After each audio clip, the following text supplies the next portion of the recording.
मैं इसलिए पूछ रहा हूँ क्योंकि जो अभी आपके हस्बैंड का जो रबानी साहब का जो पूरा एक चैप्टर चला था, अच्छा वो आपके क्लास फेलो थे, ये बात दुरुस्त है? नॉट एट ऑल, वो मेरे से 12 साल बड़े थे। कितना गलत लिखा गया है, विकिपीडिया पे लिखा हुआ है। अल्लाह की कसम नहीं, बस खुदा की कसम खा के कह रही हूँ कि नहीं।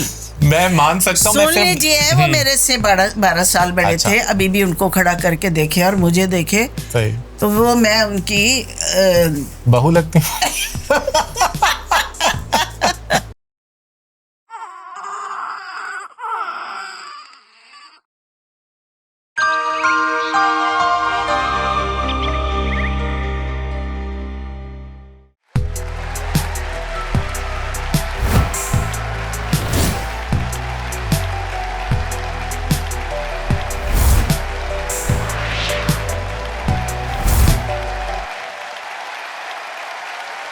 अस्सलाम वालेकुम मैम। वालेकुम अस्सलाम याजी, how are you? I am very good ma'am, good to see you. बहुत वेलकम है आपका हमारे प्रोग्राम में। आप मुझे एक बात बताएं, आपने कभी भी जो है ना एज जो है ना अपनी वो ज़्यादा नहीं होने देनी। Age is only number, right? ठीक है। बाकी ये है कि आप अपने आप को कैसे कैरी करते हैं। और इन सब चीज़ों से पहले अल्लाह ताला की मेहरबानी है, उसकी नज़र इनायत है जो हर इंसान चाहता है कि उस पर हो। उसके लिए इंसान को खुद भी डिज़र्विंग भी होना चाहिए और ये सोचना चाहिए कि जो मखलूक है अल्लाह ताला की, उससे बड़ा नरम रवैया रखा जाए। तो ये जो नरमी है बेसिकली, जो आपका सॉफ्टनेस है, आपके अंदर की पाकीज़गी होती है, ये आपके ख्याल से चेहरे पर आती है। अल्लाह जमीलुन व युहिब्बुल जमाल, खुदा खूबसूरत है और खूबसूरती को पसंद करता है, चाहे चेहरे की हो, ज़ाहिरी हो या इंटरनल बातन की खूबसूरती, विच इज़ वेरी इंपॉर्टेंट। ज़बरदस्त। अच्छा, आपको पता है आप एक ऐसी सेलिब्रिटी हैं जिनके हमारे पेरेंट्स भी फ़ैन रहे हैं, हमारी जनरेशन भी फ़ैन रही है, और अभी जेन जी जो है ना वो भी वाहिद आप अपने दौर की अदाकारा हैं जिनको जेन जी भी जो है ना मतलब परस्तिश करने की हद तक प्यार करते हैं। Thank you. अल्लाह ताला की ये करम नवाजी है, मैं किसी काबिल नहीं, तो ये रब्बे जुल जलाल का करम है। लेकिन खुशी तो होती है ना, बहुत खुशी होती है कि इंसान ये सोचे कि अगर मैं अल्लाह ताला की मखलूक से प्यार करूँगा, रहम करूँगा, किसी का हक नहीं रखूँगा, किसी को अननेसेसरी तंग नहीं करूँगा, जुल्म नहीं करूँगा, शिर्क नहीं करूँगा, तो अल्लाह की रहमत पे फिर इंसान तवक्को तो रखता है और उसी पे तवक्को रखता है। और इसी वजह से अल्लाह ताला ने आपको नवाजा और अभी तक बरकरार है। अल्हम्दुलिल्लाह, अल्हम्दुलिल्लाह। अच्छा मैम, मुझे बताइए ये जो आपका नाम है निशो, ये बुनियादी तौर पे, पहले तो मैं लोगों को बता दूं आपका नाम बिल्किस कुरैशी है बुनियादी तौर पे। जी, एग्जैक्टली। ठीक है। तो 1970 में जब आप पहली मूवी में आई बाजी में, तो ये नाम आपको किसने दिया था और इसकी क्या वजह थी? निशो ही नाम क्यों मिला? एक्चुअली आपने वो वाक़या सुना होगा, हज़रत सुलेमान ने बिल्किस का तख्त उठवा लिया था। जिन्नात के इन सब चीज़ों के वो थे, पैगंबर थे। जी जी।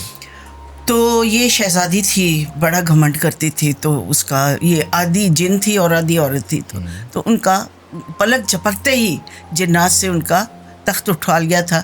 और ये सारा मतलब बड़ा खूबसूरत किस्सा है। तो मेरी दादी जो कि सोचती थी कि इसमें ये रात को बैठ के आसमान पे देखती रहती है, दादी ने कहा था ये परियों का नाम है, तुम परी हो। तो मैं रात को, मैंने कहा परी कहाँ कब देखी जाती है? वो कहते रात को ना परियों का एक ग्रुप गुजरता है, कारवान गुजरता है। ठीक है। मैंने कहा अच्छा। तो रात को चांदनी रात में बाहर बैठकर मैं आसमान को देखती रहती थी कि अब परियां गुजरेंगी, अब परियां गुजरेंगी। वो फिर वक्त के साथ साथ, एज के साथ साथ समझ आ गई कि दादी ने मुझे चक्कर दिया था और मैं उसमें अच्छा। तो ये बेसिकली वहां से आपकी ये बुनियाद पड़ी। जी, ये मैं परियां तो नहीं देख सकी, लेकिन मैं खुद फिल्मी परी बन गई आप, बिल्कुल। और आपको पता है कि जो संस्कृत ज़बान है ना, इसमें ये जो आपका नाम निशो है, इसको रात और चांद कहते हैं। अच्छा, बहुत खूबसूरत है। ये मुझे मैंने रिसर्च जब आप पे की तो मुझे मालूम पड़ा, और मुझे लगा कि शायद आपको ये मालूम होगी, लेकिन आपने खुद ये जो अभी मुझे वाकया बताया परियों वाला और चांद वाला और रात वाला, तो ये कनेक्शन है ना। देखिए कैसा कनेक्शन मिला है, कोइंसिडेंस। क्या बात है। अच्छा जी, सबसे पहले मैम मुझे ये बताएं कि ये आजकल आपने सोशल मीडिया पे जो धूम मचाई हुई है, कुकिंग आप करती हैं, लोगों के व्लॉग्स आप बनाती हैं, अपना आपका अलग है, माशाल्लाह आपके दामाद, आपकी जो बेटी हैं साहिबा जी, उनके अपने, लेकिन आप उन दोनों के चैनल के साथ अगर मैं कंपेयर करूँ ना तो आपके फैंस जो है ना वो बहुत लॉयल हैं आपके साथ। अल्हम्दुलिल्लाह। एक्चुअली मैंने तो उनसे कोई 6-7 साल बाद शुरू किया है, तो पहले मेरा इधर ध्यान नहीं गया, तो अब जब शुरू किया है तो फैन फॉलोइंग और सब्सक्राइबर और लाइक्स वगैरह अल्हम्दुलिल्लाह मिलियंस में चले गए हैं। क्या बात है, क्या बात है। अच्छा मैम मुझे बताइए अपनी डेट ऑफ बर्थ क्या है आपकी? क्यों, आपने शनाख्ती कार्ड बनाना है? मैंने ईयर ऑफ बर्थ कहा, मैंने ईयर ऑफ बर्थ आपसे कहा ही, मैंने डेट ऑफ बर्थ कही है। मैं इसलिए कह रहा हूँ, पता है विकिपीडिया पे लिखा हुआ है कि आपकी डेट ऑफ बर्थ 13 अगस्त 1954 है जी, तो उस हिसाब से आप लियो बनती हैं। जी जी जी तो जी। आप लियो हैं? डेट ऑफ बर्थ क्या बताती है कि आई एम लियो? हाँ लियो। और लियो की मैं आपको खुसूसियात अगर बताऊँ ना, हाँ जी। एक तो कमिटमेंट के पक्के, अच्छा, दूसरा उनके अंदर एक उदासी होती है क्योंकि वो लोगों के गम बहुत फील करते हैं, जी जी ठीक है, सेंसिटिव होते हैं। और तीसरी चीज ये कि अगर वो गुस्से में आ जाए या अगर उनकी किसी से बन जाए, ओह माय गॉड, फिर तो आप परफेक्ट लियो लगती हैं मुझे, रियली है ना? हैं तो शेरनी आप, देखा जाए तो इंडस्ट्री में भी तो आप ऐसी रही ना। कहते हैं कि शेर क्यों जंगल का बादशाह होता है, कहते हैं कि जो जसामत है उसमें हाथी सबसे ज्यादा है, हाइट में जराफा बहुत ज्यादा है, और जो फुर्ती तेजी है, एक्टिव वो लेपर्ड ज्यादा है। जी जी बिल्कुल। कहते तो किसी ने दूसरे ने ये जवाब दिया कि एक्चुअली बात यह है कि शेर का बिलीफ सिस्टम बहुत स्ट्रांग है। उसने कहा मैं राजा हूं तो वो राजा है, और मैं बादशाह हूं तो वो जंगल का बादशाह है। उसका बिलीफ सिस्टम स्ट्रांग है। क्या बात। मेरा बिलीफ सिस्टम स्ट्रांग है। और आपने भी फिल्म इंडस्ट्री का जो जंगल है जी उस पे ऐसा शेरनी राज किया है ना, अभी तक आप बैठी हुई हैं वहाँ पे और अपनी जगह पर हैं वो जो है। अच्छा मुझे बताइए कि आप गुजरात में पैदा हुई थी?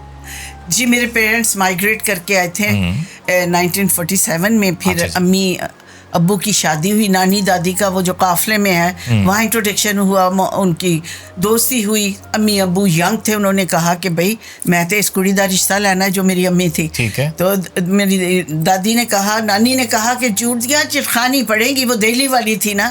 तो दादी अम्मा ने 4-5 साल वेट किया, फिर शादी हुई, फिर माँ बदौलत तशरीफ लाई। क्या बात है, क्या बात है। मतलब पार्टीशन हुआ ही इसलिए था कि मैं पाकिस्तान में आके जन्म लूं। सही है, सही है, सही है। अच्छा मैम, बहन भाई कितने आपके? हम 4 बहनें, 4 भाई, 2 फौत हो चुके हैं और अब हम 6 हैं। 6 हैं। और आपका नंबर क्या है?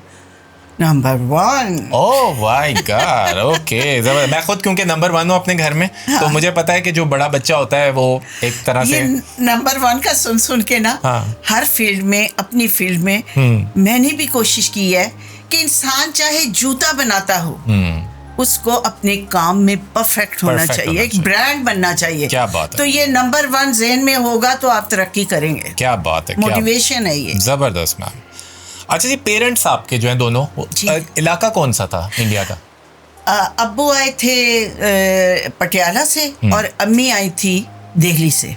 दिल्ली से, तो ये तो एक अजीब सा कॉम्बिनेशन है। अजीब कॉम्बिनेशन है उसका, और उसकी मैं जीती जागती तस्वीर है। इसीलिए आपके लबो लहजे में उर्दू की शफाफ जो है वो भी है तलफ्फुज़। ते जेड़ा पटियाले वाली बोली है वो भी मैनू आंदी है। भला मैं दस के तुहानू की दसां, फिर बस कल नू जद आएगा फिर मैं तेरे नाल गल करांगी। सुन लिया? हाँ जी, आओ सरदार जी। ठीक है। अच्छा जी, मुझे बताएं मैम, घर का एनवायरनमेंट कैसा था? घर में सख्ती थी, मजहबी थे, या किस तरह का घर था? जी, रिलीजियस थे। मजहब का बहुत ख्याल रखा जाता था बचपन से ही। 7 साल की उम्र में कुरान पाक मैंने पढ़ लिया था, जब बच्चे के दांत टूटे होते हैं। अच्छा, माशाल्लाह। ठीक है। और लोग हैरान होते थे कि इसने कुरान पाक पढ़ लिया है। फिर जैसे जैसे बड़ी होती गई, स्कूल जाना, सुबह नमाज पढ़ के दुआए, एक दिन रखा हुआ था मैंने, एक दिन दुआए गंजुल अर्श, एक दिन सूरह यासीन, एक दिन सूरह रहमान, इस तरह मुख्तलिफ। एक दिन सिर्फ 4 कुल पढ़ के चली जाती थी। अच्छा। तो ये एक था कि ये जिंदगी में बहुत ज़रूरी है, ये बहुत ज़रूरी है। यानी इसके साथ हमने दिन का आगाज करना है। अब जो मैं कमेंट देखती हूँ, जो लोग अभी अभी मिले हैं मुझे इस एज में, कि हूँ जी तुसी अल्लाह वाले पासे आओ ते तुसी ये काम छड़ दो। अब मैं अगर उन्हें कहती हूँ, या से अगर मैं उनसे कहती हूँ कि ये काम तो हमारा और अल्लाह का मामला है, हो सकता है मैं तहज्जुद भी पढ़ती हूँ, 5 वक्त नमाज भी पढ़ती हूँ, मैं तो ये चलो मैं ये भी छोड़ देती हूँ। क्या आप चाइल्ड अब्यूज़ छोड़ेंगे? क्या आप लोगों को धोखा देना छोड़ेंगे? क्या किसी एक्टर ने किसी का मर्डर किया है उसका वॉलेट चोरी करने के लिए? क्या किसी एक्ट्रेस ने किसी का हॉस्पिटल से बच्चा चोरी करके बेचा है? किसी एक्ट्रेस ने गुर्दे चोरी किए हैं? ये सब कौन करता है? ये एक्टर नहीं करते। एक्टर तो बड़ी इनोसेंट फर्टर्निटी है। और ये तो मतलब माशरे की तरबियत करने वाले लोग, तरबियत करने वाले, एग्जाम्पल सेट करने वाले लोग हैं। हमें को लोग ठीक किए जा रहे हैं। जाके गजा में वहाँ देखो क्या हो रहा है, वहाँ लोगों की टेक केयर करें। और हमें पता है, हमें बचपन से अच्छी तरबियत दी गई। ये क्वेश्चन जो है ये मैंने वैसे तो आगे करना था, लेकिन क्योंकि ये बात हो रही है तो मैं अभी पूछ लेता हूँ कि हमारे माशरे में आपने नोट किया होगा कि औरत जो है ना वो 35-40 क्रॉस करती है तो साथ ही लोग कहने लग जाते हैं उससे फंडामेंटल राइट्स छीन लेते हैं। अम्मी जी हुण तुसी की करना है, तुसी ना ए कपड़ा ना पाओ, ए तुसी मेरी बीवी नू दे दियो, तुसी ओदे उतरे कपड़े पा लो। और अम्मी जी तुसी ए की कर रहे हो, हुण तुसी ना उत्ते मैली जी चादर लेके बह जाओ, जदों रोटी देंगे उदों खानी है, तुसी अपनी कोई चॉइस नहीं बतानी। मतलब दिस टाइप ऑफ थिंग्स। और मर्द जो है, जो मतलब इवन चाहे वो इंडस्ट्री का है जो भी है, वो मतलब अपने से जो है 50 साल छोटी लड़की के साथ हीरोइन भी मतलब उसको ले लेता है। और कहते मर्द जो हुए, हालांकि ये मजहब से दूरी है, ठीक है, अल्लाह ताला ने मर्द को 4 शादियों की इजाज़त दी है, लेकिन ये नहीं कि अगर लड़की औरत 50 साल की हो गई है या 60 साल की है उसकी शादी मना है। बताए मुझे कहाँ लिखा है? कहाँ लिखा है ये? सही बात। तो लेकिन ये अपना बनाया हुए राइट्स हैं, अपने बनाए हुए उसूल हैं, उनको फॉलो कर रहे हैं। अगर हम अपने मज़हब को, अपनी कुरान पाक को फॉलो करें, कई चीज़ें उन्होंने बीच में डाल दी और कई निकाल दी हैं, उसको बिल्कुल ही। अच्छा, ये मुझे एक बात आपसे पूछनी है कि मर्द तो चलो समझ में आती है कि वो थोड़ा से डोमिनेंट होते हैं, तो वो किसी भी ऐसी औरत को बर्दाश्त नहीं कर सकते जो कि थोड़ा पावर में आने लगती है। जी। औरतें ही औरतों के खिलाफ क्यों हो जाती हैं? खिलाफ नहीं होती, उनके मद्दे मुकाबिल आना चाहती हैं। अच्छा, तो जब नहीं आ सकती तो फिर वो अंगूर खट्टे हैं वाली मिसाल। बिल्कुल, फिर उसके अगेंस्ट हो जाती हैं। औरत का घर उजाड़ती है, लेकिन औरत जब माँ होती है तो उसके कदमों तले जन्नत होती है। उस वक्त तो काबिले परस्तिश होती है, काबिले सताइश होती है। वाह वाह। अच्छा, घर में क्या कह के पुकारते थे आप? दादी माँ तो मुझे बिल्लो कहते थे। बिल्किस था ना। अच्छा, हाँ, मेरी बिल्ली, मेरी बिल्लो। अब मेरी आंखों में आंसू आ जाएंगे उन्हें याद कर। सही। लेकिन वो बचपन का नाम आपका यही था उनका? हाँ जी, बिल्किस कहते हैं। बिल्लो, मेरी बिल्ली, इधर आ। मैं कोई कहता है बिल्किस आपको? अब तो कोई नाम ही नहीं लेता, अब तो निशो ही कहते हैं सब, है ना? निशो मेरा ख्याल है टेक ओवर कर गई आपको, बहुत हाइट पे चली गई। लेकिन बिल्किस जिंदा तो है ना? अल्हम्दुलिल्लाह। आपने उसको जिंदा तो रखा हुआ है ना? मेरे रब ने, ये सारी करामात मेरे रब की हैं। अगर वो चाहे तो इंसान एक कदम ना उठा सके, लेकिन बच्चों को अपने पेरेंट्स का एहतराम भी करना चाहिए, एहसास भी और ताज़ीम भी। क्योंकि अल्लाह ताला ने जब एक नुमाइंदा क्रिएटिविटी के लिहाज से अल्लाह ताला ने माँ की शक्ल में भेजा है, तो उस बच्चे उसको क्यों इग्नोर करते हैं और ओल्ड एज होम में उनको दाखिल करवाते हैं। और ईद के दिन माएँ देखती रहती हैं हसरत से, नहीं आज तो ज़रूर आएगा। आज तो वो आएगा ज़रूर, आज ईद है ना, फलां ईद पे मैंने उसके कपड़े ख़रीदने के लिए अपने सारे अखराजात, अपनी सारी चीज़ें स्टॉप कर दी थी। तो वही एक्सपेक्टेशंस होती हैं, तो माँ बाप हर्ट होते हैं। मैंने ज़िंदगी में याजी एक ही काम किया है, नो एक्सपेक्टेशंस, ओनली फ्रॉम अल्लाह। सिर्फ अल्लाह ताला के साथ यस, हर चीज़ मिलती है। अल्लाह मियाँ ने क्या है, और उनके खजाने में कोई कमी भी नहीं, कोई कमी नहीं। क्या वो करते, वो नहीं देखता कौन मांग रहा है, उसने देना ही देना है। अच्छा जी, मुझे बताएं कि बिल्किस कुरैशी की सहेलियाँ कैसी थी बचपन में जब छोटी थी, और गेम्स कौन सी खेलती थी? हम बहुत पुराने दौर में, मतलब एक जो एनवायरनमेंट थी वो बिल्कुल। ये कौन सा दौर था? डायनासोर्स वाला दौर नहीं था ये? नहीं, उससे बहुत पहले का? हाँ जी। अच्छा अभी की तो बात है, कुछ अर्सा उस वक्त इंसान कम थे दुनिया में। तो डायनासोर की से मैं बातें दोस्ती थी, जो फीमेल डायनासोर, फीमेल पत्थर के जमाने की मैं, ठीक है जी, ठीक है, पता नहीं पत्थर भी बने हुए थे। अच्छा बताइए जी, कौन सी गेम्स खेलती थी? वो जमीन पे बना के ना शस्टप, फिर बॉल था उसमें डाल के पिट्ठू गरम। वाह वाह वाह। फिर वो एक और गेम थी जो आज के जो जनरेशन है बहुत कम जानती होगी। तो वो था बॉल और गिटे, अच्छा स्टोन से गोल करके ना उसको, ठीक वो थे। ठीक। और उस वक्त ये थोड़ा था कि पबजी खेलते थे। हाँ, पबजी तो है ही नहीं था ना। और मुझे ये बताएं कि ये गेम्स मतलब आप जो खेलते थे उस दौर में लड़कों के साथ खेलने देते थे आपको? बिल्कुल नहीं, बिल्कुल भी नहीं ना। लड़कियों की दोस्ती थी। एक और चीज खेलते थे, वो मतलब इतना पॉश एरिया उस वक्त नहीं था, तो चूल्हा बना के ना बाहर सहेलियां, अच्छा, कि तू चावल ले आ, तू दाल ले आ, तू घी ले आ, तू नमक मिर्च, फिर इतनी सी वो कोई खाना बनाते थे। ठीक है, मतलब ये इस तरह से हमारी तरबियत हुई। फिर उसको गुजरात की ज़बान में उस टर्म में पतकुनी कहते थे। अच्छा, वो आप बनाती थी? मिलके सहेलियां बनाती थी। अच्छा, तभी अच्छा। तो मैं आई am very good cook people से। सही सही सही सही। अच्छा, ये आपका मतलब बचपन से ट्रेनिंग चल रही है ना? वाह जी वाह वाह। और क्या दौर था, आप ये देखें, कभी आप सोचती हैं जब उस दौर के मुतालिक, और अभी आप देखती हैं हम कहाँ आ गए हैं? बिल्कुल, है ना? उसमें कितनी खुशियाँ, कितना सुकून, रिलैक्सेशन थी ना, सिंपलिसिटी। हाँ बिल्कुल, नॉर्मल सी चीजों में लोगों की खुदकुशी, सॉरी खुदकुशी कह रहा हूँ, खुदकुशी तो अब हो रही है, खुशी में होती थी, अब तो खुदकुशी का नाम तो अब आ गया। अच्छा जी, ठीक है जी। अच्छा बताइए, स्कूल का थोड़ा सा मुझे बताएं। एक तो बताएं, एजुकेशन कितनी है आपकी? अभी तक ज़ेरे तालीम हूँ। अच्छा, ठीक है। मतलब ये अब आपका खूबसूरत अंदाज है ना बताने का, या नहीं मैं बताऊंगी। मैंने कहा ज़ेरे तालीम हूँ, ये बता दिया ना। तो मैं government girls high school Gujarat से पढ़ी हूँ। अच्छा जी।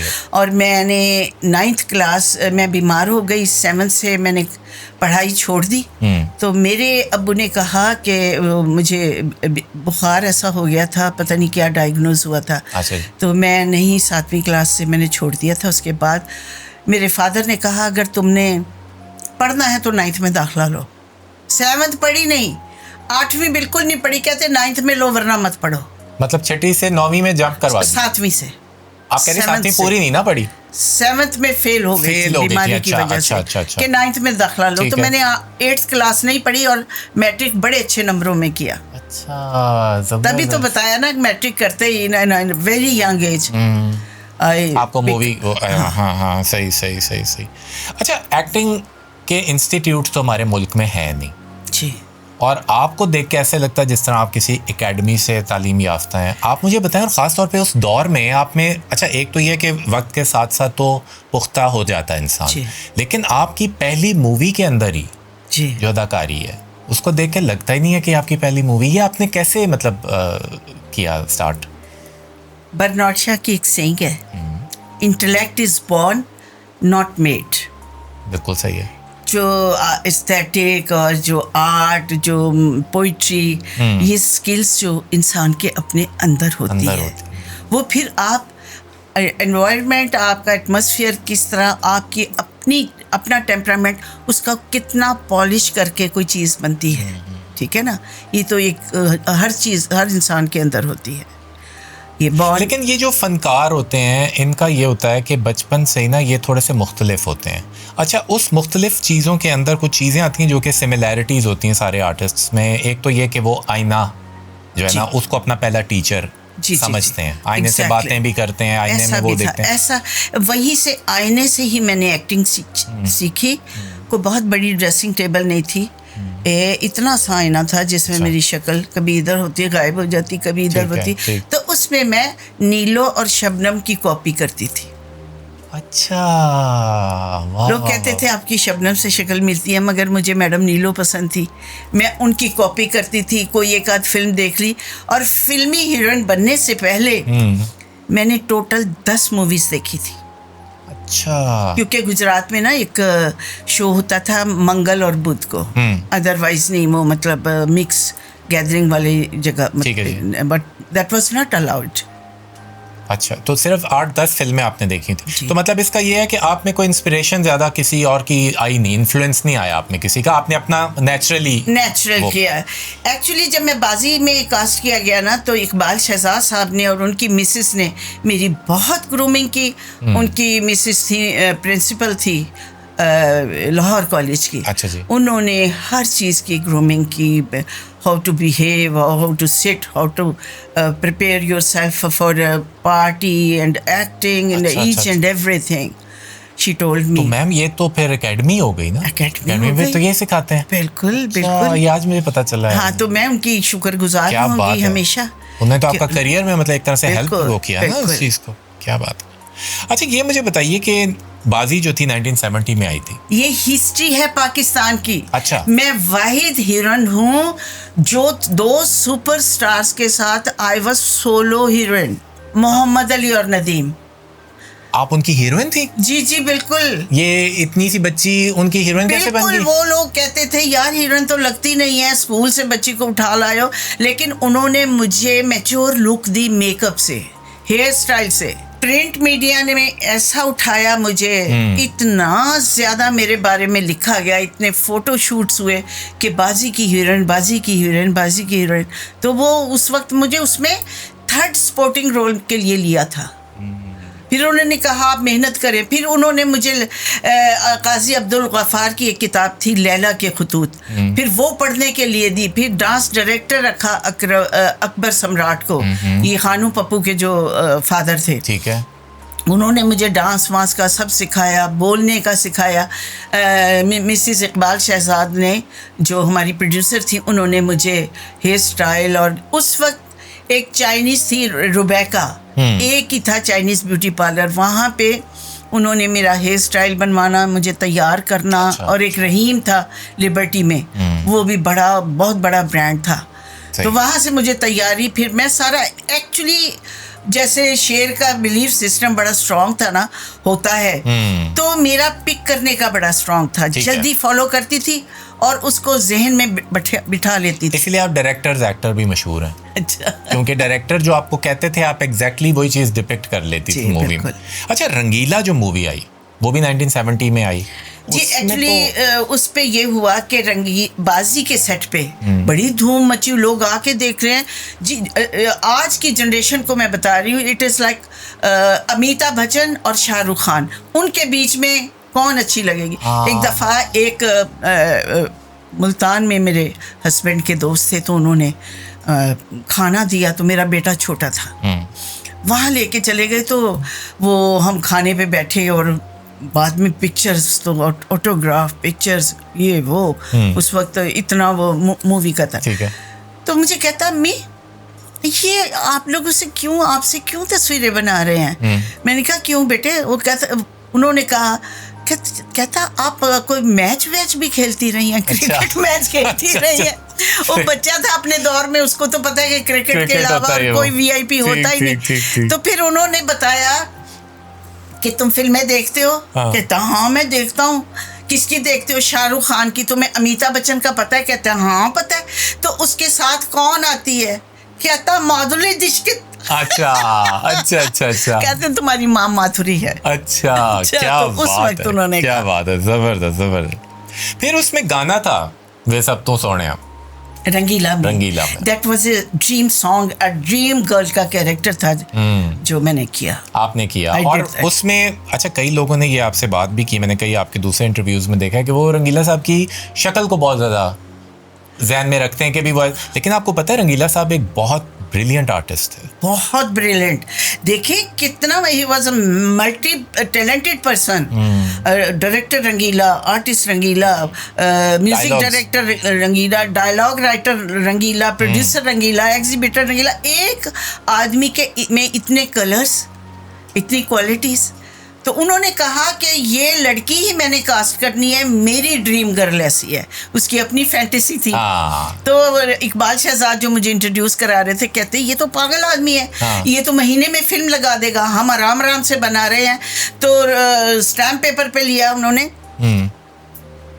कि आप बाजी से पहले ये नहीं रंगीला लगाएंगे। फिल्म नहीं अच्छा अच्छा अच्छा अच्छा। रिलीज नहीं करेंगे। अच्छा, तो इसीलिए फिर वो बाद उसका में। गाना था ड्रीम सॉन्ग वे सब तो Sonia, still it is hit and very मैं कहता हूँ पॉपुलर। वो तो जी आज भी पॉपुलर तरीन, और तसव्वुर खानम की आवाज़ ऐसी कोई बैठी है आपके ऊपर कि हमें लगता था आप खुद ही गा रही हैं वो। जी। क्या बात है, क्या बात है। और क्या वो मूवी थी मतलब गोल्डन जुबली जी आपकी पहली एक तरह से मूवीज में वो? नहीं, सिल्वर जुबली बाजी थी, रंगीला गोल्डन जुबली। मैं ये तो जी, कह रहा हूँ कि जी, जी। पहली ही जो 2 मूवीज हैं वो जी। आपकी इस तरह मतलब आपको ऊपर ले गई। अच्छा, आपने बाद में एक इंसान और गधा भी मूवी की थी उनके साथ जी, बहुत 1973 सारी में। की, ये अमन की, इंसान और गधा की, और वहीद मुराद के साथ। अच्छा, और भी मेरा ख्याल है मैं आपको खुद ही बता दूं। अच्छा। आप भी नहीं यकीन ये क्वेश्चन करेंगे मुझसे।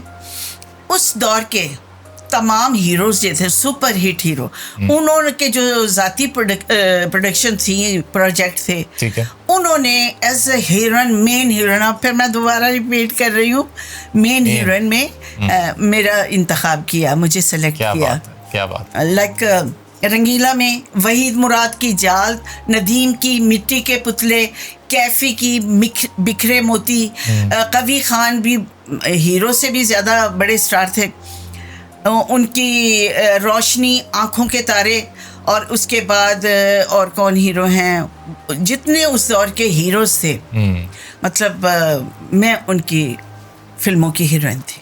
क्या बात है, क्या बात है। अच्छा चलें, ये तो सारी हो गई पाकिस्तान की बातें। टाइगर गैंग, जी, ये मूवी आपको मिली कैसे? मैंने असल सवाल जो आपसे करना था वो ये कि एक इटालियन और जर्मन जो प्रोडक्शन है वो पाकिस्तान आती है, मोहम्मद अली ज़ेबा को लेती है, और आपको उसमें दीबा खान के रोल में जो उन्होंने लिया है, आप यकीन करें कि उसकी फिल्मोग्राफी, उसकी फोटोग्राफी इस तरह की है कि मैं उसको देख के कई दफ़ा परेशान हो जाता हूँ कि उस दौर में जी, वो लोग कितना बेहतरीन काम कर रहे थे। जी, और जी, आपकी जो फेस की वैल्यू है ना, मैं कहता हूँ कि उस मूवी में जी, जिस तरह उन्होंने आपको दिखाया है, जी। वो उसका थोड़ा सा मुझे बताइए, उनके काम करने का स्टाइल कैसा था? They were very professional, very active, और अपने काम से लॉयल थे। वो इकबाल शहजाद साहब ने कोलैबोरेशन से, उनकी कोलैबोरेशन से ये फिल्म बनी थी। पाकिस्तान और वो थी जर्मन, जी, जर्मन, और थोड़ा सा उसमें इटली के भी लोग थे बीच में। जी जी। थे। तो वो उनकी कोलैबोरेशन से, तो फिर मैं उनकी स्टार थी इकबाल शहजाद साहब, जो बाजी के प्रोड्यूसर थे। फिर उन्होंने कहा कि मतलब इसमें आपने ये रोल करना है, तो मेरी ज़रूरत नहीं थी कि मैं कहूँ कि जी मैंने नहीं करना। उसमें ये था ना कि वो उन्होंने जेम्स बॉन्ड का जो कैरेक्टर था ना, उसके मुकाबले पे उन्होंने कमिश्नर एक्स का जो रोल था वो जी, रखा जी। था। तो वो 7 मूवीज थी हमारी, तो ये पाकिस्तान एंड हुई ना, वो आखिरी मूवी थी 7वीं। 6 पहली भी हैं उसकी, और अच्छा। मैंने वो देखी हैं। माशाल्लाह। तो वो एक बहुत ही अच्छा, मतलब वो इस तरह जेम्स बॉन्ड की मूवीज का वो है, और उसी तरह जैसा जेम्स बॉन्ड में बॉन्ड गर्ल्स होती है ना, जी, जी, उस जी। तरह उन्होंने वो आपको उसमें अच्छा, इंट्रोड्यूस किया। अच्छा, अच्छा। उसमें एक वो सीन है जिसमें आप उनको जब लेके जाती हैं अंदर, हाँ। वो जो पूरा पीछे जो है ना, मुझे नहीं पता वो कहाँ पे वो शूट हुआ है, पीछे वो पानी है, झील है, कुछ इस तरह करके, वो बड़ा ही जबरदस्त किस्म का वो सीन था। तो मैं उसको देख रहा था, आपकी जो वॉक है और जिस तरह आप उससे बात करें। अच्छा, दूसरा मुझे बताइए कि वो तो अपनी जबान में बात कर रहे हैं, आपको क्या उन्होंने फिर डायलॉग नहीं, बताया? उर्दू ही थी। नहीं, वो जो एक्टर थे आपके साथ, हाँ। वो तो जर्मन थे ना, तो वो तो इंग्लिश या जर्मनी में डायलॉग मतलब बोलते जो थे? लास्ट का क्यू है ना, वो हम जहन में रखते थे अच्छा, कि मतलब नथिंग टू वरी, हाँ, तो वो हमने याद कर लिया। नथिंग टू वरी के बाद हमने ये अपना कहना है। लेकिन फिर भी बड़ा मुश्किल काम होता है, मुश्किल तो दूसरी है। जुबान है ना, मतलब वहाँ देखिए, पे। मुश्किलात जो एफर्ट है वही तो इंसान की ऑफ सक्सेस है। उसमें जो हीरो थे टॉम कैंडल थे ना, वो आपके साथ जो थे। Tony candle. हाँ, टॉम, उनको मतलब टॉम कैंडल वैसे तो उनका नाम है जी। ना, उसके ऊपर जो है जो वॉकर का कैरेक्टर था। अच्छा, ये मुझे बताइए कि जो ये अमन मूवी थी, जी। वो बिल्कुल कंट्रास्ट में आपके मतलब करियर में जितनी मूवीज़ आपने उस वक्त तक की थी, वो एक इंतहाई जिद्दोजहद की फिल्म, और बड़ा मतलब उसमें आपका एक सीन है जिसमें आप जेल में अपने फादर अलाउद्दीन को कहते हैं कि मेरी ज़बान काट दो। जी, वो बहुत मशहूर आपको हुआ पता है, मैं आपका वो सीन अपनी फिल्म एकेडमी में पढ़ाता हूँ। और रियली क्योंकि वो इसलिए मुझे पसंद है सीन कि उसमें आपने जज्बात और आंखों से सारा काम लिया। उसमें आपके डायलॉग कम है, लेकिन मैं क्योंकि एक्टिंग पढ़ाता हूँ, उसमें जो आपकी जो ज़बान के अंदर जो आपकी वो है ना थरथराहट है, जो खौफ है, और वो आम जो हीरोइंस होती थी उस दौर की, वो एक स्टाइल में बोल जाती थी ना किस तरह करके, लेकिन वो जो एक मौत का खौफ और वो सारा आपके साथ। अच्छा, फिर संगीता भी उसमें आपके साथ एक बड़े अच्छे रोल में हिंदू लड़की का, हिंदू, वो शांति का रोल था आपका, क्या नाम था? आमिना। तो दोनों का मतलब अमन है। अमन है, यस। शांति हिंदू में जी अमन को कहते हैं, और इधर अमन तो अमन है। अच्छा मैम, मैंने बात ये पूछनी थी कि उस फिल्म के बारे में ये आया था कि उसको बहुत ज्यादा जो है ना सेंसर कर दिया था उसके बोल्डनेस की वजह से, ओपन जो उसकी डायलॉग्स थे और कहानी थी। That is true. कोई ऐसा सीन या कोई ऐसा मतलब है उसमें आपको रिग्रेट हो जिस चीज का, क्योंकि आपने तो उसमें बहुत सारे अच्छे परफॉर्मेंसेस दी होंगी, मतलब बहुत सारे सीन्स ऐसे थे कि हम रियल रो पड़ते थे। जब वो ज़बान काटने वाला सीन था, आई वॉज प्रेग्नेंट, मतलब फिल्म में दिखाया गया है कि शादी होती है, सुहाग रात गुजरती है, सुबह उसको डोगरे पकड़ के ले जाते हैं उसके हीरो को, लेकिन वो प्रेग्नेंट होती है और फिर उसको किडनैप करते हैं। बाप को कहते हैं कि इसे कहो वतन का राज उगले वरना इसकी ज़बान काट देंगे। तो बाप कहता है कि नहीं, वो खुद कहती है कि बाप को कि मेरी ज़बान काट दो, ना मुंह में ज़बान होगी ना वतन का राज उगलेगा, वतन से खून टपकेगा, वतन का राज नहीं होगा। क्या बात है। रियाज शाहिद कैसे आदमी थे एज ए डायरेक्टर? मेरे तो वो बाप और भाई की तरह थे, इस तरह ट्रीट करते थे और कहते थे, उन्होंने कहा था कि पुत्र जदों तक मैं फिल्में बना रहा तो मेरी फिल्म दी हीरोइन आएंगी, क्योंकि नीलो भाभी से मेरी रिजेम्बलेंस थी। और नीलो का आप बता रही हैं कि उन मैम का आप मतलब आप उनको देखती थी पहले, आप उनको जी उन्हीं की फिल्में देखती थी, और जब उन्होंने आपको प्रोड्यूस भी किया तो कितना बड़ा एजाज है। आप देखें ना, ये this is all blessing of अल्लाह कि आपको कामयाबियां रास्ता देती जाएं, रास्ता बनते जाएं, ऑलरेडी बनते जाएं। उस दौर की बहुत सारी स्टैब्लिश हीरोइंस ने कोशिश की थी ये अमन कि हम पैसा भी लगाते हैं, आप निशो की जगह हमें कास्ट करें। अच्छा। लेकिन उन्होंने नहीं कहा, जो हो गया हो गया। अच्छा, ये इधर अब मैं वो क्वेश्चन करना चाह रहा हूँ कि राइवलरी जो थी उस दौर में आप लोगों की हीरोइंस के आपस में जो था मुकाबला, वो किस तरह का था? वो जैसे प्रोफेशनलिज्म में होता है और प्रोफेशनल जेलसी होती है ना, वो उसी तरह थी। लेकिन मैंने बचपन में नहीं, मतलब जब यंग एज में ये एक स्टोरी पढ़ी थी। अच्छा जी। खूबसूरत लाइनें हैं कि जो फाल्कन है ना, बाज, उस पे कौवा बैठ जाता है। वो जस्ट लाइक जैसे शेर जंगल का बादशाह है, वो फजाओं का बादशाह है। ठीक है। कि परवाज है दोनों की इसी एक फजा में, ये अलामा इकबाल का शेर है। परवाज है दोनों की इसी एक फजा में, करगस का जहां और है शाही का जहां और। तो कौवा और शहबाज ऑलमोस्ट थोड़ी सी सिमिलरिटी है। ठीक है। तो कौवा क्या करता है, शहबाज उसके फाल्कन के ऊपर बैठ जाता है। अच्छा। बाज के ऊपर बैठ जाता है। ठीक है। ऊपर बैठता है तो अब बाज उसको नहीं हटा सकता। एक तो उसकी अपनी डिग्निफाइड बर्ड है वो, और वो दूसरा जरा कौवा। ठीक है। तो फाल्कन क्या करता है, परवाज करता है, फ्लाई करता है, उड़ता चला जाता है, ऊंचा चला जाता है। कौवा बैठा रहता है, ठुंगे मारता है उसके सर पे, वो बेचारा कुछ नहीं कहता। वो इतनी हाइट पे चला जाता है, टेक ऑफ करता है, इतनी हाइट पे चला जाता है जहां ऑक्सीजन कम हो जाती है। ऑक्सीजन कम होती है तो कौवा थक के खुद ही सर्दी से गिर जाता है। सही। तो बाज वहीं का वहीं रहता है। तो फिर ये मॉरल ऑफ द स्टोरी यही है कि आप किसी पे तनकीद करने की बजाय आप अपनी जो है स्पीड, उसको स्पीड अप रहें। तो आपने बुनियादी तौर पे ये बताने की कोशिश की है जी कि बाकी सब जो थी वो कौवा थी। नहीं, नॉट एट ऑल। अब ये एक कंट्रोवर्शियल बात ना करें। नहीं, मैं वो नहीं कह रहा, मैं मजाक में कह रहा हूं। My friend juniors and seniors, और आपकी तो इतनी तारीफ करते हैं सब लोग, मैं आपको लिटरली बता रहा हूँ। हमारा तो प्रोग्राम वैसे भी कंट्रोवर्सी का नहीं, मैंने कॉमेडी में ये बात की क्योंकि आपने मिसाल दी है कि आप बाज थी ना बुनियादी तौर पे, कि आपने यही सोचा कि काम करते रहो। Thank you so much for this complement. बस। अच्छा, आपको एक और एजाज बहुत बड़ा हासिल है कि आपने सार्क कॉन्फ्रेंस के लिटरेरी फेस्टिवल में कलाम पढ़ा। जी। ये कैसे आप पहुंच गई वहां पे? ऑल ब्लेसिंग ऑफ अल्लाह। हाँ, लेकिन फिर भी उसके लिए ये कुछ किस्मत की बात है, नसीबों की बात है। आप यकीन कीजिए, बाज़ औक़ात ऐसे होते हैं। एक दफ़ा मैं मैं उसका नाम नहीं लूँगी, बहुत बड़ा रेस्टोरेंट था, एक हीरो ने वहाँ आना था, प्राइज डिस्ट्रीब्यूशन थी, कोई अपनी वो चला रहे थे प्रमोशन। अच्छा जी। प्राइज डिस्ट्रीब्यूशन थी तो वो हीरो नहीं आया। तो जब मैं और मेरे हस्बैंड जमाल पाशा हम एंटर हुए, बच्चा था हमजा, मेरा बेटा छोटा, कहते लो बड़ी स्टार आ गई, बड़ी स्टार आ गई, वेरी गुड वेरी गुड। अच्छा। उन्होंने मुझे प्राइज़ डिस्ट्रीब्यूशन मेरे हाथ से करवाई। स्कूल के बच्चे थे, उनको मैंने प्राइज़ दिया, उन्होंने फिर मुझे भी गिफ्ट दिया कि अच्छा। इतना अरसा आप आके यहाँ पे फ्री पिज़्ज़ा खा सकती हैं। सही सही। तो ये इत्तफाकन भी अल्लाह मियाँ मुझे इज्जत देता है, और जो इज्जत वो देता है दुनिया की कोई ताकत उसे हटा नहीं सकती। अच्छा, आपको पता है सोसाइटी गर्ल जो मूवी थी 1976 में संगीता ने डायरेक्ट की थी जी। उसमें आपका जो कैरेक्टर था जी।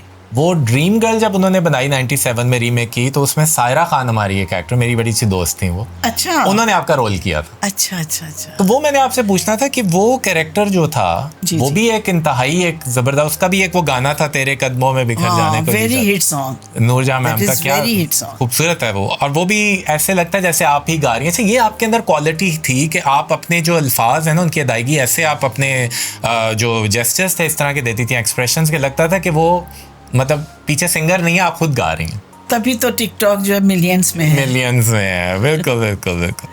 अच्छा, अभी आपने रिसेंटली बाजी जो फिल्म की जी, पहले तो मुझे बताएं कि ये बाजी का जो टाइटल है, मुझे तो लगता है वो आपके ऊपर है क्योंकि मीरा को, मुझे सबसे अच्छी साकिब मलिक भाई जो है हमारे बड़े अच्छे डायरेक्टर हैं, उनकी मुझे सबसे अच्छी चीज ये लगी, नाइस पर्सन, उनकी सबसे अच्छी मुझे बात ये लगी कि उन्होंने आपको मीरा की बड़ी बहन बनाया, उन्होंने उनको माँ का कैरेक्टर नहीं आपको दिया। जी जी और जी। आप उसमें ट्रैक सूट पहन के और क्या जिम कर रही हैं और वॉक कर रही हैं, मतलब मैं तो आपकी हेल्थ को देख के माशाल्लाह माशाल्लाह कर रहा था कि भाई इतनी, मतलब आपने अपने आप को फिट रखा हुआ है। बाजी का तजर्बा कैसा है, क्योंकि ये डिजिटल मूवी थी। बस डायनासोर के बाद मैं नहीं मैं सिर्फ इसलिए आपसे पूछ रहा हूँ कि ये डिजिटल मूवी है, लेटेस्ट टेक्नोलॉजी पे बनी हुई है। आपने थोड़ा सा फर्क महसूस किया पुरानी फीते वाली फिल्म में और लेटेस्ट? नहीं, Saqib Malik is such a qualified director और इतना रेलिवेंट है, अपने काम में इतना इन्वॉल्व है। मुझे ऐसे लगा कि मैं अपने दौर के किसी डायरेक्टर के साथ काम कर रही हूँ। इतनी इन्वॉल्वमेंट, इतना पोलाइट और ब्रीफ करते हैं हर चीज को, बिल्कुल, हर चीज को। मतलब उसमें ये था कि आपका कैरेक्टर अब ये नहीं है कि मतलब मीरा हीरोइन है तो आपके कैरेक्टर के ऊपर कम रोशनी डालेगी, प्रॉपर आपको टाइम प्रॉपर, बिल्कुल। और इरफान अहमद उर्सी जो है वो भी मेरे बड़े अच्छे दोस्त हैं जो राइटर हैं। अच्छा। उन्होंने भी मुझे बहुत तारीफ की आपकी। अच्छा, उन्होंने कहा कि जो सीनियर्स है ना वो मतलब जिस तरह डायरेक्शन लेते हैं, जिस तरह जुमले का हक अदा करते हैं, इस तरह कोई भी नहीं करता आजकल के दौर। बिल्कुल। क्या बात है, क्या बात है। अच्छा, मीरा के साथ काम करना कैसा? Next question. मीरा के साथ काम करना कैसा था? मैं फिर वही पूछ रहा हूँ क्योंकि आप उनकी बाजी बनी, दिलशाद आप ही आपका कैरेक्टर था उसमें, लेकिन वेरी नाइस है ना, she is very loving person, और बड़ा वो अपने काम में एक पैशन रखती है, पैशनेट है और जुनूनी है काम के बारे में। अभी उसने साइको की है, लोगों ने बहुत उसके इम्तहान लिए हैं, बहुत उसको इरिटेट किया है, उसको मतलब डिग्रेड भी किया है मैं कहूँगी, लेकिन उसने अपना मौक़िफ़ नहीं छोड़ा। कहती साइको की बात करें, उठ के चले जाएं, ये कर दे, वो आप वो फलां, उसकी पर्सनल लाइफ को डिस्कस किया है, उसकी शादियों को। वो कहती मैं साइको के लिए आई हूँ, मुझे उसकी क्वेश्चन क्यों नहीं कर रहे। अच्छा, एक बात है, इस दौर में अगर देखा जाए ना तो वो भी फैल्कन ही है, अगर आप नोट करें। जी बिल्कुल बिल्कुल, क्योंकि she is flying high and उनको कोई केयर नहीं होती कि कोई क्या बात कर रहा है। वो अभी बल्कि साइको रिलीज हुई है तो उन्होंने अगली मूवी अनाउंस कर दी है शान ने उन्हीं के साथ ही, क्योंकि वो एक ज़ाहिर है। अच्छा, हमारे मुल्क में आपको वैसे एक बात मैं आपसे कह रही हूँ, थोड़ा सा सीरियस क्वेश्चन है। हमारे मुल्क में थोड़ा सा इस हमारी फील्ड को, शोबिज़ को, चाहे वो टीवी है या सिनेमा है या जो भी है, मायूब समझते हैं लोग। जी बिल्कुल, मायूब समझते। अच्छा, मायूब समझना एक अलग बात होती है, ज़ातियात पे उतर आते हैं, लोगों के बैकग्राउंड पे चले जाते हैं, शादियां, बच्चे, मतलब इस तरह आपके साथ भी जाहिर सी बात है, ये मतलब सारी जिंदगी क्या मतलब तो क्या मैं इतनी गैर अहम हूँ?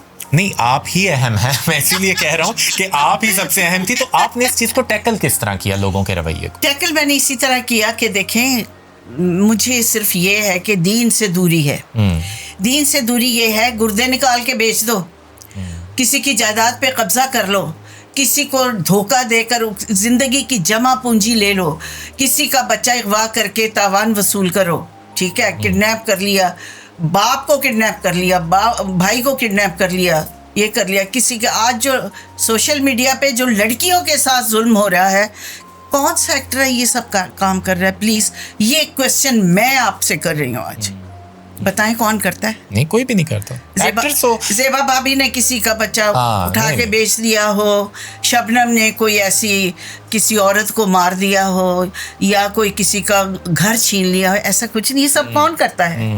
या अल्लाह ना करे, देखे सब एक जैसे नहीं, मदरसे में भी कोई ऐसे शैतान हैं जो बच्चों के साथ चाइल्ड अब्यूज़ करते हैं। एम आई राइट? अगर ना यकीन हो तो मैं आपको शायद सोशल मीडिया से निकाल के दिखा दूं। ये तो एक तरह से आप समझ लेना कि यही तो अब हो रहा है, और तो कुछ हो ही नहीं रहा। तो इसमें एक्टर कौन है करने वाला? प्लीज आप मुझे जवाब देंगे, और याजी मुझे आप जवाब देंगे, इनमें से एक्टर कौन है? नहीं, इनमें से कोई नहीं है, बल्कि मैं कहता हूँ ये लोग आपसे बड़े एक्टर बन जाते हैं ना फिर, क्योंकि वो रियलिटी में करने लग जाते हैं ऐसी हरकत। सिर्फ आप एक कमेंट देंगे जो कि मेरे लिए एक बहुत प्रेशियस चीज होगा। We are innocent people, double standards नहीं होते। हम सिर्फ स्क्रीन पे एक्टिंग करते हैं। बिल्कुल सही, स्क्रीन पे। और ये पता है वैसे मुझे सबसे बुरी बात लगती है कि मैं नाम नहीं लूंगा, कि किसी की अपनी मदर की डेथ हुई, अब वो रो रही है, तो नीचे कमेंट्स में लिख रहे हैं कि इन लोगों को तो एक्टिंग का बहाना चाहिए होता है, इनको तो जहाँ कैमरे नजर आते हैं या वहाँ पे रोने। मेरे दामाद की डेथ हुई है पिछले दिनों, छोटी बेटी के मियाँ थे जी।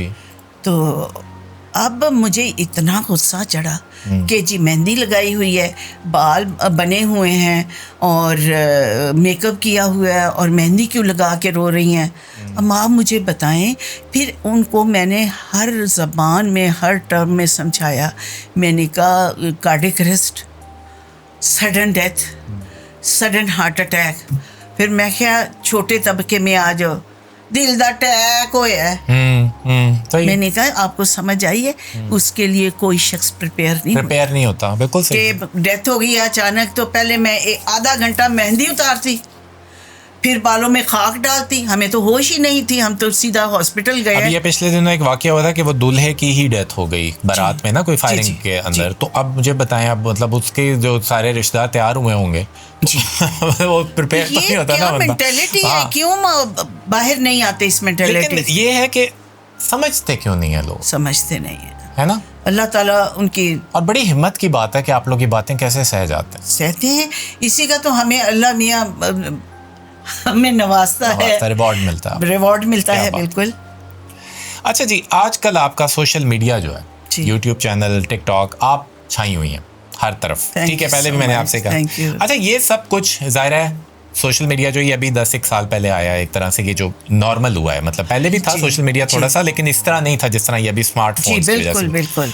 अच्छा, आपने जिस दौर में स्टार्ट किया, आप भी एक टीनेज छोटी सी लड़की थी उस टाइम पे, आपने तो नहीं सहारा लिया उस वक्त सोशल मीडिया का?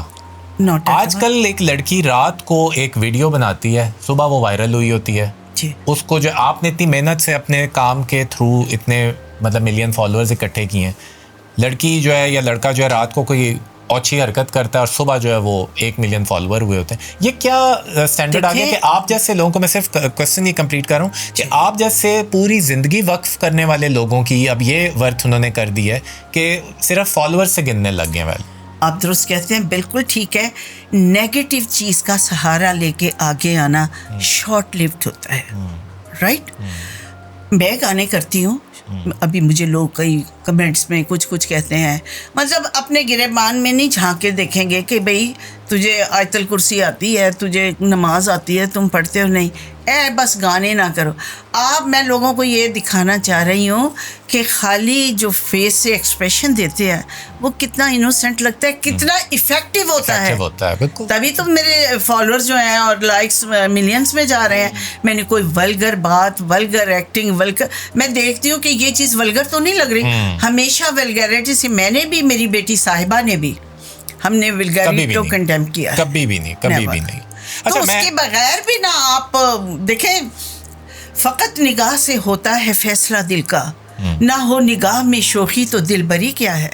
क्या बात है, क्या बात। अगर आप देखने से इम्प्रेस नहीं कर सकते, आंखों से किसी को इम्प्रेस नहीं कर सकते, तो अब सारा कुछ हिला हिला के फावे हो जाएंगे, पागल हो जाएंगे, इम्प्रेशन कुछ और ही होगा। अच्छा, एक बात है कि आपका जो शेर पढ़ने का अंदाज है ना, एक तो होता है कि अंदाज़े बयां होता है जी, आपकी मूवमेंट्स भी होती हैं, बस ये इसको आंखें और कहते हैं कि मैं शायरी के साथ अज़ा की शायरी भी करती है। सही है, सही। अच्छा, वो जो हम बात कर रहे थे ना सोशल मीडिया वाली, उसमें मैं आपको एक बात, एक गुर बता देता हूँ, एक तरीका बता देता हूँ कि अगर आपने ये जांचना है ना कि सोशल मीडिया पे कौन लोग जो हैं वो 2 नंबर टाइप लोग हैं जी, जो आपको गलत कमेंट कर रहे हैं ना जी, वो बुनियादी तौर पे हैं ही इस तरह के लोग हैं कि वो आप जैसा बनना चाहते हैं, आप जैसी शोहरत लेना चाहते हैं, लेकिन उनको नहीं मिल सकी, तो वो उस जेलसी में ये मैंने देखा है। मैं वो अब मुझे आईडी देखनी आ गई है ना कि जो इसने मुझे कहा कि बस करो, अब बस भी कर जाओ, अब खत्म भी करो, कब तक ये काम करती रहोगी। तुम्हें तो तस्बीह पढ़नी चाहिए थी, तुम्हें तो कब्र का भी पढ़ते हैं, सोचें जरा, 5 वक्त नमाज भी, अल्लाह इला इल्लल्लाह मोहम्मद रसूलुल्लाह। कभी कोई बाय चांस नमाज मिस हो जाए तो अल्लाह से माफी मांगते हैं, अल्लाह को याद करते हैं और जुल्म नहीं करते, शिर्क नहीं करते। तो फिर मैं देखती हूँ कि जो इसने और नेगेटिव कमेंट दिया है तो उस बेचारी के फॉलोअर 13 होते हैं। उसको आके मिलियन फॉलोअर नहीं ना वो कर रहे होते। अच्छा, एक और मैं आपको बताता हूँ, कुछ लोग इस लिए भी ये करते हैं कि आप कोई रिएक्शन दे देंगे। नहीं, नॉट एट ऑल। हाँ, ये भी होता है ना। मैं आपको बताऊं, कुछ लोग, बहुत दुख होता है कि ऐसे लोग जो हमारे मुल्क को ठीक कर रहे हैं या संवार रहे हैं या मुल्क के जो जिम्मेदारी लिए हुए हैं उनके बारे में बुरी बातें करने, तो उनका भी रब है। ये जो सियासी झगड़े हैं इनको उसके साथ छोड़ देना चाहिए। अगर अल्लाह ताला ने किसी को एक मकाम दिया है, एक जिम्मेदारी मुल्क की दी है, तो हमें चाहिए कि हम सब्र करें, फॉलो करें, देखें।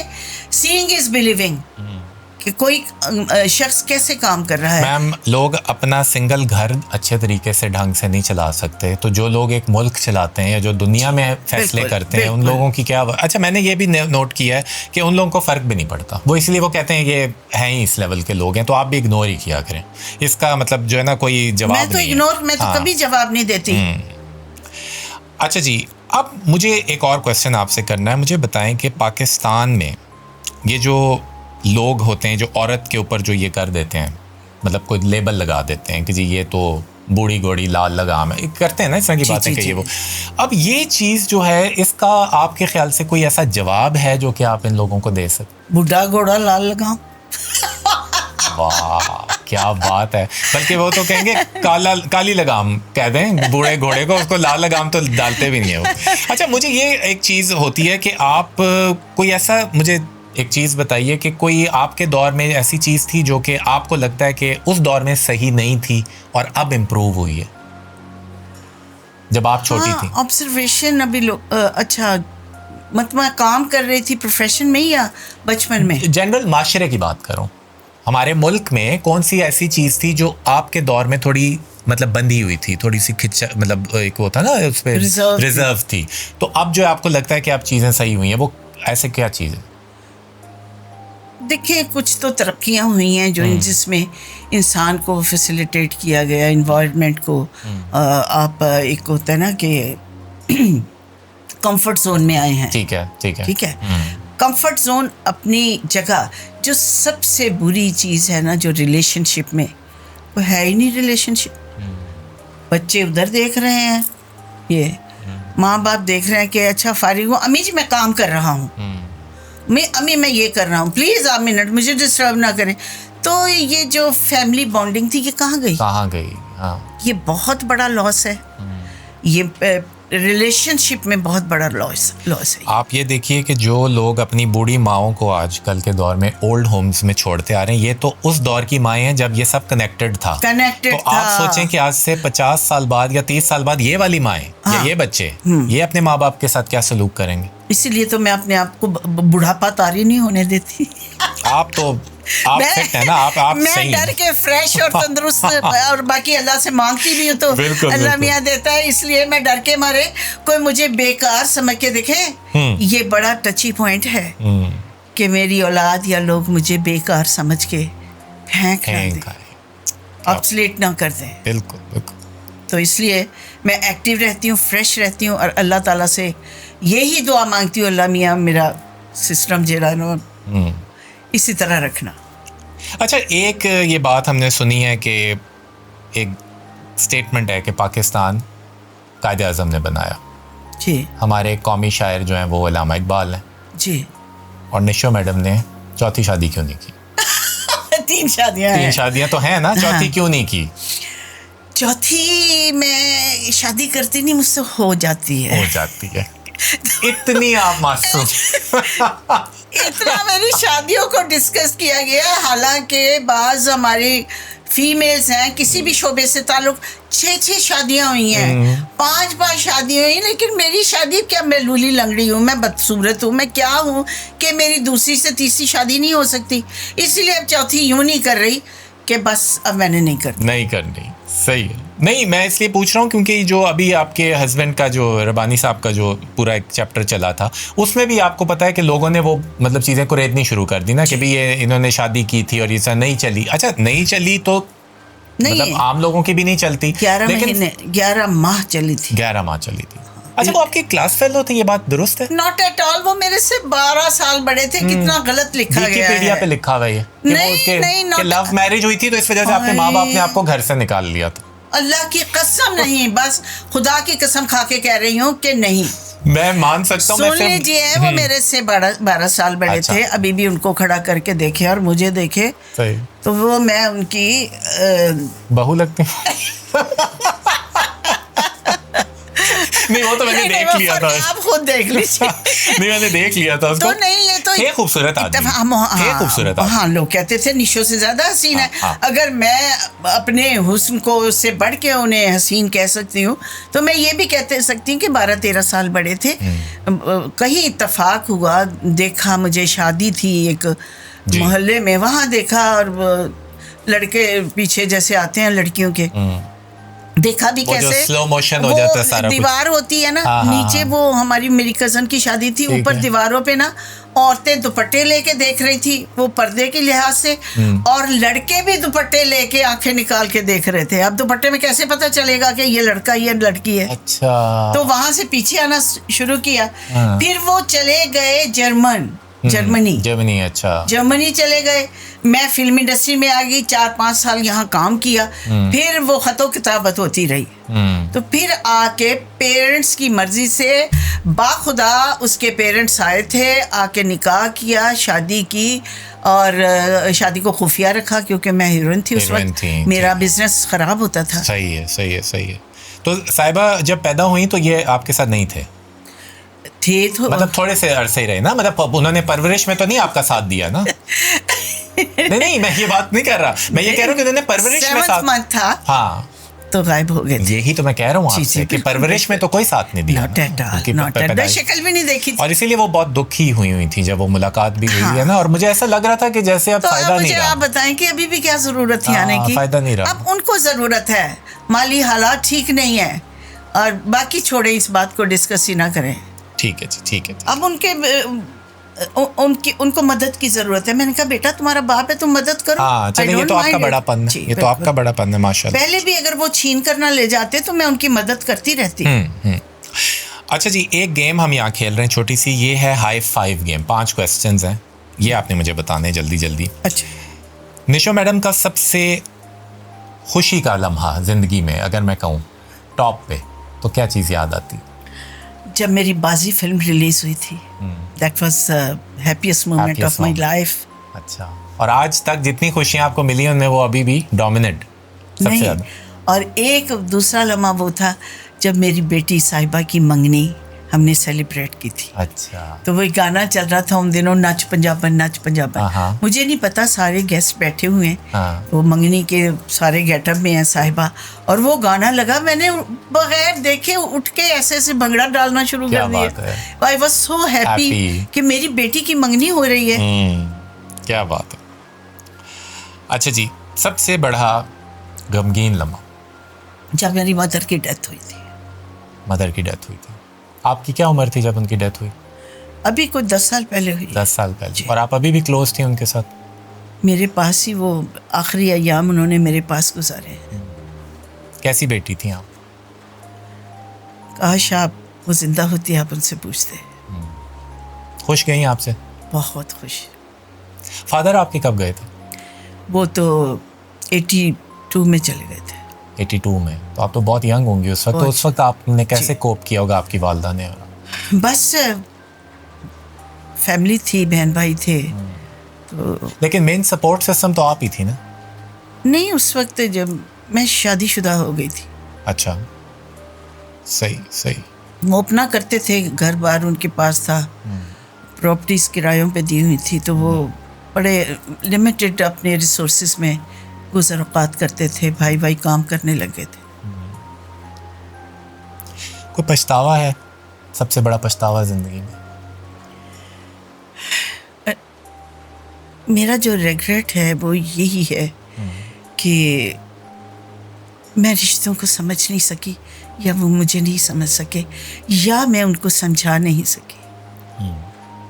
और अगर इन तीनों स्टेटमेंट्स में से कोई एक आपके दिल के जो ज़्यादा क्लोज है, वो क्या हो सकती है, जो निशा समझती हैं? जी, कि आपको कोई नहीं समझ सका? मुझे कोई नहीं समझ है ना? सका। मुझे ऐसे लगता है कि आप एक मिसअंडरस्टूड खातून हैं। जी बिल्कुल, है ना? इतनी बड़ी गलत फहमी हूँ कि ह्यूज किस्म की। अच्छा जी, कोई ऐसा सबसे बड़ा ख्वाब जो आप पूरा होने का इंतज़ार कर रही हैं, अभी तक नहीं हुआ? नहीं, कोई ऐसा कोई ख्वाब नहीं, कोई ऐसा गोल नहीं है अब जो गोल नहीं, बस अल्लाह ताला से यही मांगती हूँ कि खुदा मुझे किसी भी एज में सिवाय अपने किसी का मोहताज ना करें। सही। और आखिरी है कि सबसे बड़ा जिसको प्राउड मोमेंट कहते हैं बाजी के अलावा अपनी निजी ज़िंदगी में, वो क्या है? अपनी ज़ात से रिलेटेड बताइए। अपनी ज़ात से रिलेटेड जब मैंने हज किया था। अच्छा, माशाल्लाह माशाल्लाह। पहला हज आप बता रही हैं मुझे? जो आपने पहला हज किया, या जो आपने अभी जो हज किया? नहीं, हज किसी भी उम्र में हो, पहला एक ही हज किया था, एक उम्रा किया था उससे पहले। अच्छा, उससे उम्रा किया था। हज आपने किस एज में किया? कब, किस ईयर में? आज से कोई 10-15 साल पहले। 10-15 साल पहले। अच्छा, तो क्या कैफियत थी? वो नाकाबिले बयान है। आप कहते हैं ना कि बड़ा बोलती हैं आप और कुछ, वो सिर्फ मैं आपको समझा नहीं सकती, वो कैफियत महसूस कर सकते हैं। इतना अल्लाह करीब होता है अल्लाह ताला से, इतनी मैं लाडियाँ करती हूँ, अल्लाह मियाँ मुझे नहीं पता मेरा ये काम करके दे, वो कर देते हैं। तो फिर जैसे एक लाडला बचे, क्योंकि 70 माओ जितना प्यार करता है वो। तो यही चीज़ है, वहाँ पे भी ऐसा ही हुआ। तो मेरी तस्बीह टूट गई, वहाँ दाने बिखर गए। तो मैंने कहा अल्लाह मियाँ मेरी तस्बीह टूट गई है, मुझे फिर बुलाना, मैं ढूंढने आऊँ। अच्छा, ऐसी मार्फत की बातें, ये फीलिंग है, इसको आप एक्सप्लेन या डिस्क्राइब नहीं कर सकते। अच्छा, मुझे बताएं कि वैसे आपका अल्लाह ताला के साथ जो है अपना ताल्लुक जो है, जी वो किस तरह का है? क्या आप मतलब जिद वाली हैं, गुस्से वाली हैं, रोती हैं? किस तरह आप इजहार करती हैं अल्लाह से अपनी, जब आप किसी चीज़ पे दुखती हैं? बस अपने जो इंसान से कोताहियाँ गलतियाँ होती हैं या गुनाह होते हैं, कोई शख्स गुनाह से पाक नहीं। बस वो जब बख्शिश मांगती हूँ तो फिर रोती हूँ। दुनियावी चीज़ें मुझे खुद ही दे देते हैं। क्या बात है। अच्छा, एक सवाल है, ये मैं हर एक जो इंसान इस कुर्सी पे बैठता है उससे मैं इसलिए करता हूँ कि हम सब की डेफिनेशन जो है वो अलग है इस क्वेश्चन से, और इस पे ज़्यादा बात नहीं लोग करते क्योंकि घबराते हैं। जी। मौत क्या है? मौत दुनिया और अल्लाह की जानिब एक छोटा सा टाइम है, टाइम लैप है, या थोड़ा सा वक्फा है एक जहाँ से दूसरे जहाँ जाने का। और ये वो रियलिटी है, इससे बड़ी कोई रियलिटी नहीं, इससे बड़ी कोई ताकत नहीं, इससे बड़ी कोई कमज़ोरी नहीं। आप डेथ को कैसे देखती हैं? यही कि ये तो करना है, महसूस करो। डेथ को अपने जहन में रखेंगे, आपसे जुल्म नहीं हो सकेगा, ज़मीन भी कहती है मेरे पे चलते हो तो इस तरह चलो कि तुमने फिर इधर ही आना है। यानी कि अपना तकब्बर, अपना गुरूर और अपना जुल्म ये ना रखो। अल्लाह ताला से बस माफ़ी मांगो, एक डाउन टू अर्थ होके रहो। तो एक जो आजिज़ी है खुदा को पसंद है, और आजिज़ हो के उससे लाडियाँ भी करो, प्यार भी करो, मांगो भी, सब कुछ देता है। आपके ख्याल से मौत के बाद क्या हमारा इंतज़ार कर रहा है? मौत के बाद क्या चीज़ इंतज़ार कर रही है हमारे साथ? क्या होगा? हिसाब किताब छितर पड़ेंगे। छितर तो पड़ेंगे सबको, लेकिन आप ये मानती हैं कि जिन लोगों ने ज़िंदगी में मुनाफ़िकतें की हुई हैं, जी, जो जहरीली जो लोग होते हैं, जहरीली छुरियाँ होते हैं जो, हाँ जी, के मुंह पे कुछ, पीठ पे कुछ, हाँ, आप अपने आप को कहाँ कैटेगराइज करते हैं कि आपकी माफ़ी तलाफ़ी जो है? मुझे तो लगता है कि आप जैसे साफ दिल के जो लोग होते हैं, हाँ जी, वो ज़्यादा बख्शे जाएंगे मेरा ख्याल है, बजाय उस तरह के लोग। मुझे अपने अमाल पे इतना, इन्नमल अमालु बिन्नियत है, मुझे अपने अमाल पे इतना यकीन नहीं है जितना अल्लाह ताला की ज़ात पे यकीन है। अपने बंदों को वो बख्श ही देगा। क्या बात है, क्या बात है। पहले उसके बंदे बने तो सही। अच्छा जी, आज से आगे, इस लम्हे से आगे आप क्या करना चाहती हैं? आप जिंदगी को कैसे देख रही हैं आने वाले सालों में? मैं पुरसुकून जिंदगी गुजारना चाहती हूँ। तो मुझे लोग पूछते हैं, तो अभी आप क्या कर रही हैं? ऐशो इशरत ये भी तो पुरसुकून से कर रही हूँ, अल्लाह का शुक्र अदा कर रही हूँ। ये उसने वो मतलब कंफर्टेबल जिंदगी, कंफर्ट जोन दिया है, तो आई एम हैप्पी। अच्छा, मैं आपको बताऊँ, आप कुछ चंद लोग ही हैं दुनिया में जिनको देख के मुझे ये हौसला मिलता है कि यार ओल्ड एज जो है वो कोई ख़तरनाक चीज़ भी नहीं है। अगर आपने अपनी जवानी सही चीज़ों पे सर्फ की है, तो आपका जो बुढ़ापा है, एहतियात है ना, एहतियात। क्योंकि मैंने ये देखा है कि जो लोग बुढ़ापे में ज़्यादातर रो रहे होते हैं, उनकी अगर आप रिवर्स करें ना कहानी, तो फिर पता चलता है कि उन्होंने काफ़ी गलतियाँ और फैसलों में और मतलब पहचान में। एक बात मैं चाहे कहूँगी, लोग मुझे बुरा कहें, जो मर्जी है कहें, बुढ़ापे में हेल्थ और वेल्थ संभाल के रखनी चाहिए, वरना आपको आज के दौर की सारे लोग नहीं, जो कुछ पर्टिकुलर लोग, बच्चे ऐसे हैं मोस्टली, वो आपकी ज़िंदगी को वक्त से पहले आपको मौत की वादी में ले जाएंगे। आप अपनी प्रॉपर्टी कभी अपने बच्चों के नाम ना कराएं। अच्छा, क्या आप कह रही हैं? मैं कह रही हूँ, ब्लंटली कह रही हूँ, अपनी प्रॉपर्टी कभी अपने बच्चों के नाम ना कराएं। ये उन्हीं का है जब आप दुनिया से जाएंगे वो, वरना जब प्रॉपर्टी नाम हो जाएगी फिर वो घर में जाले, कूड़ा, स्क्रैप, वो नहीं सारा कुछ होता, वो फिर वो लगेंगे आपको, ये गंद निकले, बीवी को नहीं पसंद आएगा, रात को खांसी बुरी लगेगी। जब अम्मा के पास प्रॉपर्टी होगी, पैसा होगा, अम्मी जी तो खांसी हुई है, चले ना डॉक्टर के पास, अच्छा ये मैं टैबलेट्स लेके आया हूँ। और बाज़ ऐसे दोस्ती बच्चे हैं फिर अपनी माँ से प्यार करते हैं। और ये हो रहा है, यस। बल्कि अभी तो कुछ मिसालें, एक्सपेक्टेशन छोड़ दे, तवक्को अल्लाह से रखें और कहें कि जो अल्लाह दे रहा है ना, मैंने अल्लाह से मांगना है, और जो मैं कर रही हूँ अल्लाह के हुक्म से, या जो मैं मेरे दायरे इख्तियार में है, वो ही करेक्ट है। जो मैं कह रही हूँ वो ठीक है। हिसाब तो खुदा को देना है ना, ये दुनिया कौन होती है हिसाब लेने वाली? अच्छा मैम, अगर आपकी पूरी ज़िंदगी को एक जुमले में या एक किताब के टाइटल में या एक फिल्म, एक बायोपिक की शक्ल में बनाया जाए, तो आपके ज़हन में क्या आता है लफ्ज़? जद्दोजहद। आपको लगता है कि आपकी पूरी लाइफ जो है वो इसी में गुजरी है? बिल्कुल। और अभी तक गुजर रही है?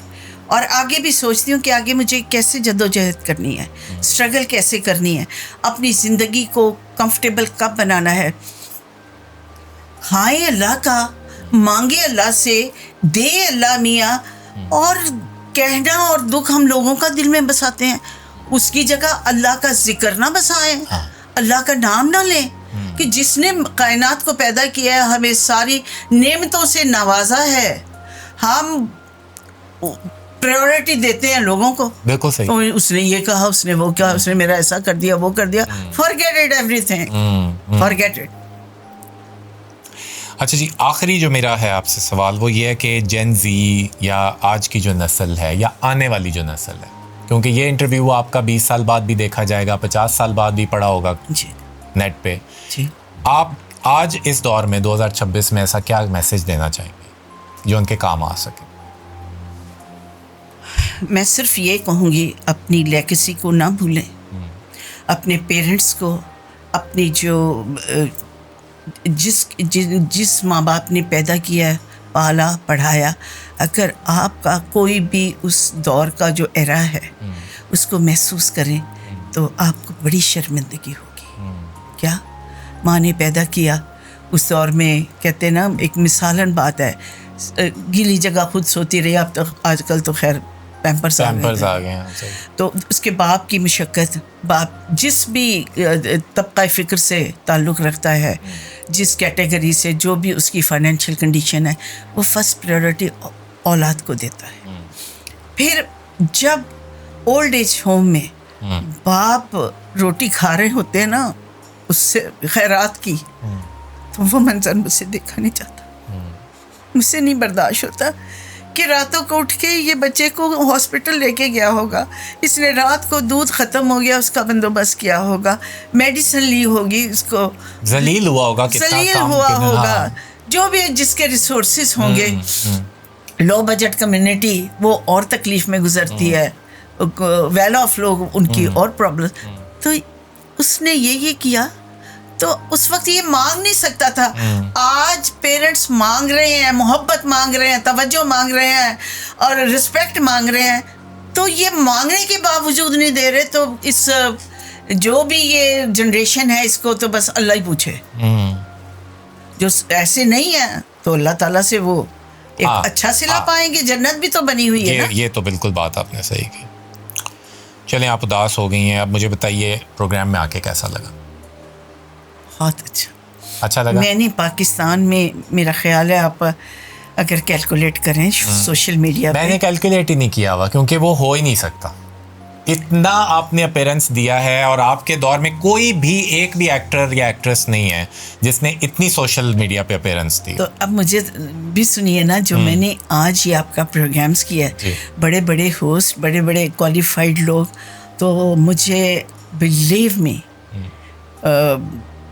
बहुत अच्छा लगा। इतना अच्छा लगा कि कोई चीज़ जैसे पोस्टमार्टम करके सारी चीज़ें निकाल लेते हैं, मेरे दिमाग का पोस्टमार्टम करके तमाम क्वेश्चन, मेरे अंदर की चीज़ें, ज़िंदगी मौत से रिलेटेड चीज़ें, तमाम क्वेश्चन। और ये इट्स वेरी रेयर कि कोई इतना क्वालिफाइड हो, इतना अपने काम से अटैच्ड हो। तो this is wonderful, I really appreciate you.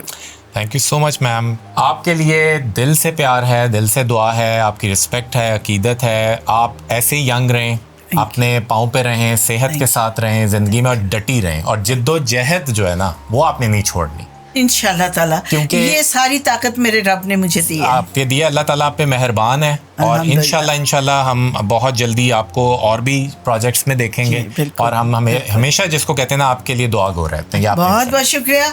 I am so thankful to thank you so much for making me a part of this beautiful event, this beautiful show. Precious बातें हुई हैं, precious आपने questions किए हैं, relevant questions किए हैं। Thanks a lot. Thank you ma'am, my pleasure, and God bless you. Thank you.